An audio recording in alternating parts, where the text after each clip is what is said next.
Hi అండి, welcome to my channel the daily women. నేను ఇప్పుడు పిల్లలు అమ్మాయిల తల్లిదండ్రుల కోసం మాట్లాడుతున్నానండి. ఏంటంటే అమ్మాయిలకి ఉద్యోగాలు చేస్తున్నారు, అమ్మాయిలని కన్నాం కాబట్టి వాళ్ళని పెంచాల్సిన బాధ్యత కూడా మన మీదే ఉందండి. మనం పిల్లల్ని చదివించాము, ఉద్యోగాలు చేస్తున్నాము, అక్కడితో అయిపోలేదు. వాళ్ళకి వివాహం చేసి ఒక అత్తవారింటికి పంపాల్సిన బాధ్యత కూడా మన మీద ఉంది. అయితే నేను చాలామందిని చూస్తున్నానండి. నేను చూసినప్పుడు కొంత బాధపడుతున్నాను. అందుకని వీడియో చెప్పడానికి కూడా కారణం అదే.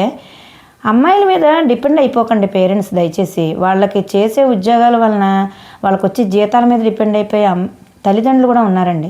దానివల్ల వాళ్ళకి పెళ్ళిళ్ళు చేయట్లేదు. 25 వచ్చినా, 26 వచ్చినా, 27 వచ్చినా, 28 వచ్చినా ఏమన్నా అంటే వాళ్ళకి వచ్చే అబ్బాయిలకి వెనకాల ఆస్తి లేదండి అని చెప్తున్నారు.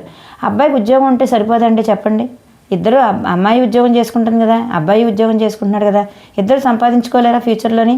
అబ్బాయిలకి ఇంత ఆస్తి ఉండాలి, వెనకాల కోట్లు ఉండాలి, ఎందుకండి అవంతాని? అలాగా టైం చేసి వాళ్ళకి 26 వచ్చినా 27 వచ్చినా పెళ్లి చేయరు. ఈ లోపల ఈ అమ్మాయి ఎవరు ఇష్టంగా మాట్లాడితే వాళ్ళతోనే ప్రేమలో పడుతుంది. పోనీ అలాగని ప్రేమ పెళ్లి చేయడానికి ఇష్టపడతారా? అది ఇష్టపడరు. అబ్బాయి లవ్ మ్యారేజ్ చేయం మేము, మా పరువు ఏమైపోతుంది అంటారు. ఇన్ని రకాల సమస్యలు పిల్లలు ఎదురు చూస్తున్నారండి. నా తల్లిదండ్రులు కొద్దిగా ఆలోచించే విధానం మార్చుకోండి. వాళ్ళకి సరైన సమయంలో వివాహం చేయడానికే చూడండి.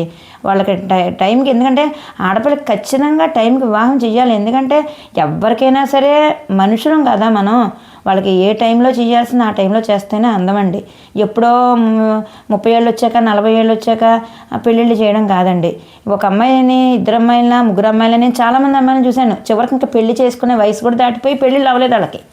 తర్వాత వాళ్ళకి 45 ఏళ్ళు వచ్చిన తర్వాత ఆవిడ నన్ను అడిగింది, ఏమండి ఏమన్నా అబ్బాయిలు ఉంటే చూడండి, మ్యారేజ్ చేసుకుంటాను అంటే. 45 ఏళ్ళు వచ్చిన తర్వాత అమ్మాయికి ఎవరు వస్తారండి పెళ్ళి చేసుకోవడానికి ముందుకి? నేనే ట్రై చేశాను ఒక ఆవిడ కోసం అయితేనే. అదేంటండి ఎందుకు అలా చేసుకోకుండా ఉండిపోయానంటే, ఇంట్లో పేరెంట్స్ కోసం ఉండిపోయానండి. ఇది వాళ్ళు చెప్పిన సమాధానం. ఇలాంటివి నేను చాలా చూశానండి. అందుకే చెప్తున్నాను, దయచేసి ఏమనుకోవద్దు. మీరు మీ పిల్లల విషయంలో ఇంత తొందరగా పెళ్లి చేస్తే అంత మంచిదండి. వాళ్ళు చక్కగా లైఫ్ డీల్ చేసుకోగలరు. మీరు మీ పిల్లల్ని చక్కగా పెళ్లి చేసి మీరు కూడా ఆనందంగా ఉండాలని ఆశిస్తున్నానండి. నా వీడియో నచ్చితే మీరు సబ్స్క్రైబ్ చేయండి, లైక్ చేయండి, షేర్ చేయండి, కామెంట్ చేయండి.